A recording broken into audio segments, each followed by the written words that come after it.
In every century, there are people who rise so fast it looks supernatural. They move through society like shadows, bending the rules of gravity. We call them lucky, gifted, chosen, but Machiavelli would call them strategic. He understood that fortune isn't random. It's a battlefield where only those who know the geometry of power survive. To him, getting rich fast was never about greed, it was about influence. Money was only a symptom of deeper mastery, the ability to make others move according to your design. If he lived today, he wouldn't waste his genius chasing cryptocurrency, trends, or begging for investors. He would study attention, timing, and human nature with the precision of a surgeon and the patience of a predator. He'd ask, what makes the crowd follow? What image creates desire? What silence creates mystery? Because he knew one eternal law. People don't pay for truth, they pay for illusion that feels true.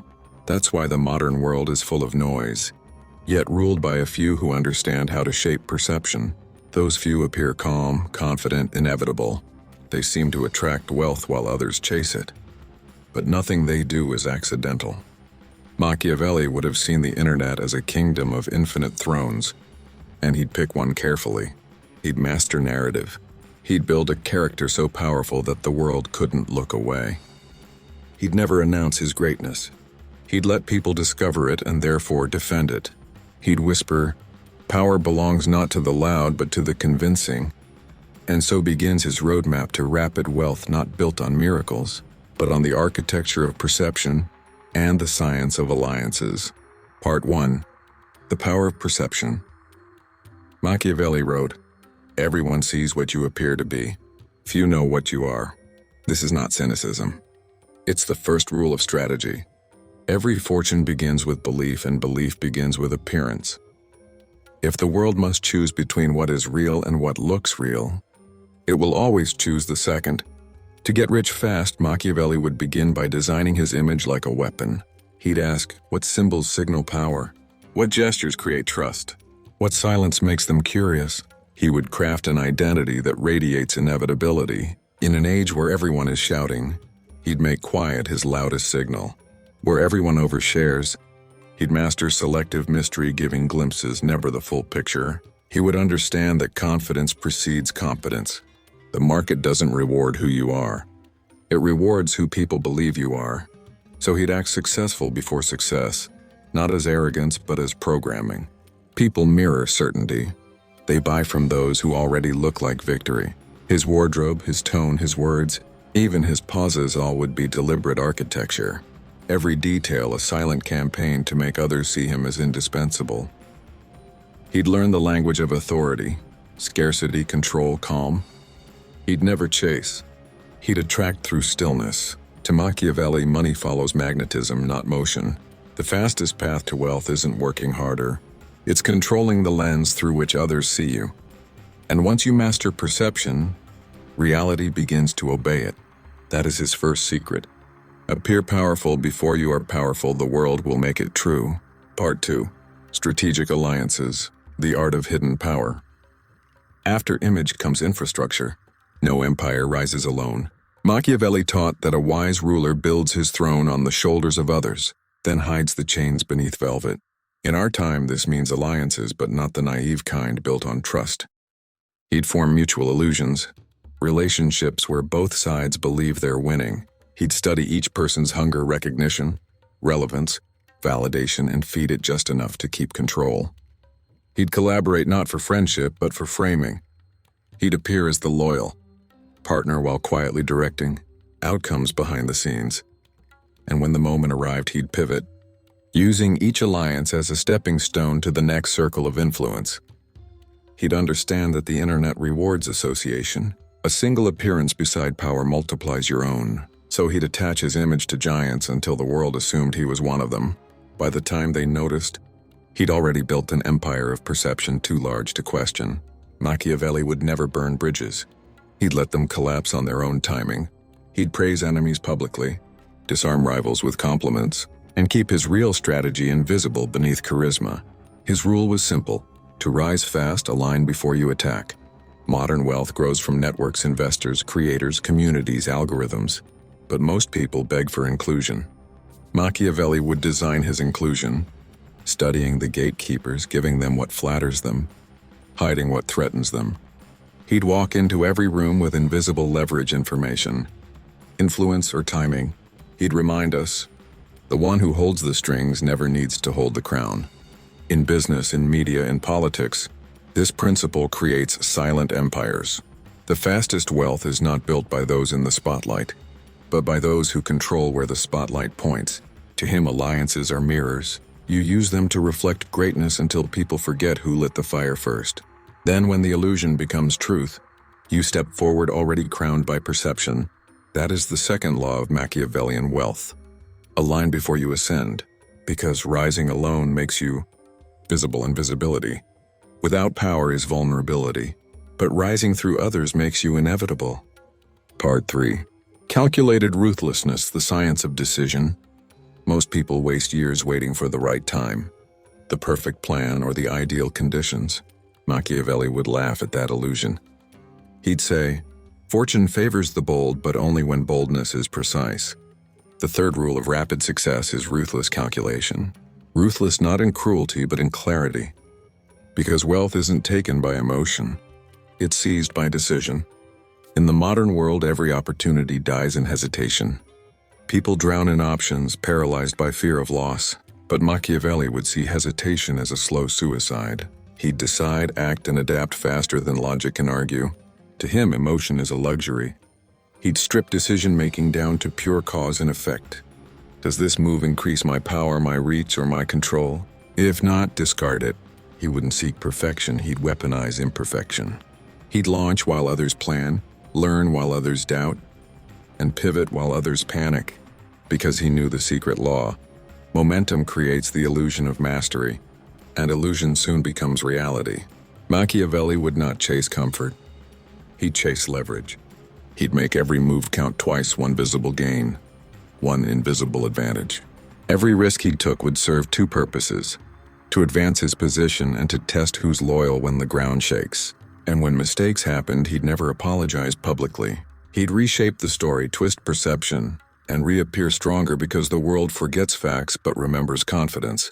So his third principle for fast wealth would be this: decide faster than others believe possible, and they'll confuse speed with genius. This is how he'd rise, not by avoiding danger, but by learning to dance with it gracefully, strategically, fearlessly. Part 4. Control through scarcity, the illusion of value. After power and alliance comes scarcity, the art of making people chase you. Machiavelli knew that humans are addicted to what they can't easily have. What's rare feels divine. What's available feels disposable. He'd say, the less they can reach you, the more they'll worship you. In the age of overexposure, Machiavelli would do the opposite. He'd appear only when it amplifies his legend. He'd post less, speak less, promise less, but everything he said would echo like prophecy. He'd turn silence into magnetism. Because every time you speak, you spend attention. But every time you withhold, you build desire. He'd release ideas like fragments of fire, small, scarce, and unforgettable. Each one would make people crave the next. He'd never compete for attention. He'd make attention compete for him. And this principle would apply not just to his words, but to his work. He'd make his product, his time, his access all limited. He'd let people wait, pay, or prove themselves worthy. Because exclusivity multiplies value, the richest individuals and brands follow this law without even naming it. Luxury isn't about quality. It's about control. The less available something seems, the more people believe it must be worth chasing. Machiavelli would never overshare his process or reveal his every move. He'd cultivate mystique, not transparency. He'd make people guess, imagine, and debate because attention thrives on uncertainty. He would whisper, "Never give them everything, give them a question they can't stop asking." Scarcity is the fourth step to fast success. The one who controls access controls emotion. And emotion, when guided, prints money. Part 5. The psychology of power. Command, don't convince. By now, Machiavelli has built perception, alliances, and mystery.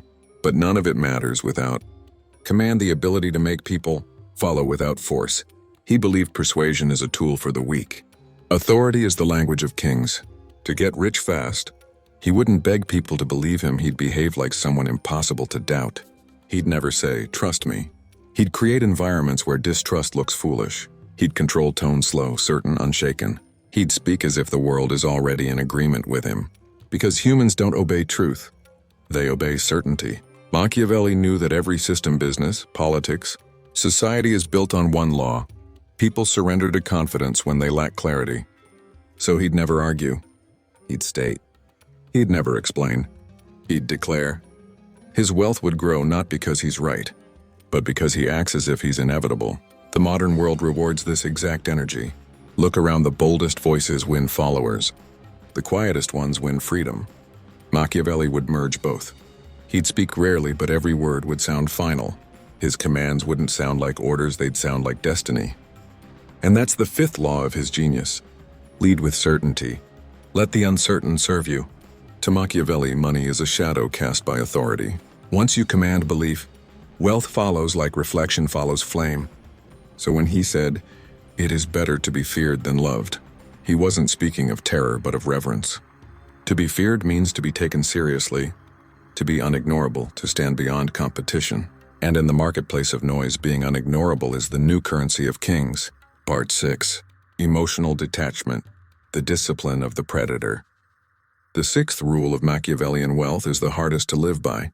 Detach emotionally, rule strategically. Machiavelli understood that emotion is the chain that keeps intelligent people enslaved to chaos. Every empire that collapses begins not with a bad decision, but with an emotional one. He would never let greed, guilt, or love distort his aim, because emotion blinds even the strongest to timing and opportunity. In the modern world, people overshare feelings and call it authenticity, but Machiavelli would see it as surrender. He'd know that the one who can feel deeply but act coldly is untouchable. He'd practice emotional control as a weapon, not as suppression but as direction. Anger would fuel precision, not recklessness. Fear would sharpen calculation, not freeze him. Desire would motivate but never command. He'd treat emotions the way a warrior treats a sword, useful only when guided by discipline. To him, the modern secret to fast wealth is simple. Don't let markets, critics, or relationships define your inner state. Stay calm while others panic. Plan while others complain. Act while others hesitate. He'd whisper. The crowd moves with feeling. The ruler moves with foresight. Emotional detachment isn't emptiness, it's elevation. It means you play above the storm, seeing every crisis as an opportunity to expand your power while others drown in noise. Because in the empire of wealth, stability is more seductive than charisma. And those who stay calm when the world burns become the ones who rebuild it. That's Machiavelli's sixth law. Feel everything. Reveal nothing. Decide with clarity. Part 7. Legacy of control. Building the invisible empire. Fast wealth means nothing if it fades fast. Machiavelli's final principle is about sustainability. Through control, not control over others, but over systems. He'd see that the true rulers of the modern world are not celebrities or politicians. They are the architects of networks, algorithms, and narratives. They don't need fame. They own the stage everyone performs on. To Machiavelli, the ultimate goal isn't money. It's autonomy, the ability to decide your own pace, your own danger, your own destiny. He'd build structures that function without him. Businesses that grow on systems. Audiences that echo his words. Influence that multiplies in silence. He'd understand that real freedom is invisible not in what people see, but in what they cannot control about you. He'd leave traces of genius everywhere, but never his full presence anywhere. That's how you build an empire that lasts beyond attention. Not loud, not dependent, not temporary, but woven into the fabric of thought itself. He'd remind us, a man who controls systems controls the future. A man who chases approval becomes its servant. So the seventh Machiavellian rule of rapid wealth is, create systems that make you unnecessary. Because once you no longer need to appear, you've already won. Ending. The Machiavellian transformation. At the end of his book, The Prince, Machiavelli offered advice meant for rulers, but it echoes perfectly for anyone seeking power in the modern age. He said that fortune is like a woman, unpredictable, wild, and submissive only to those bold enough to command it. And in today's world, fortune still rewards those who act with strategic courage. Not the loudest, not the richest, but the most calculated.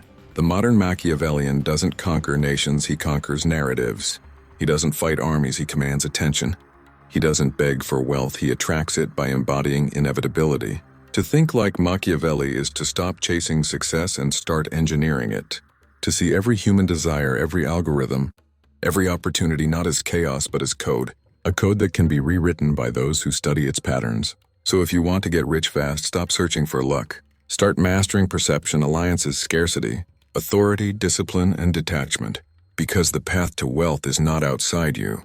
It's the system of thought you build inside.